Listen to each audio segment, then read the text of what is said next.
elected government. And this is the kind of criminal we have in the union buildings because the ANC wants policing in the Western Cape to fail. And why doesn't President Zuma tell us?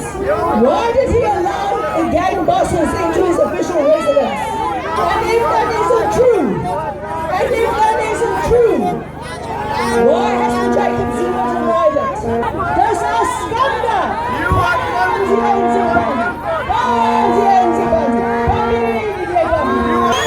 What you guys read at the ballot box, you now want to read the gangsters? You want to use gangsters to win this election? Because you can't read at the ballot box? Now you give protection to gangsters to win the election?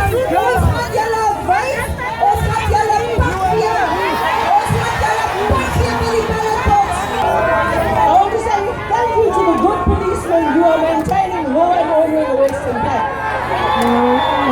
But there are many, many actors, and there are people at the top of the police who I believe are working with the gangsters and the drug lords and with the president to help make the Western Cape ungovernable. That's what they're doing, and it is a disgrace.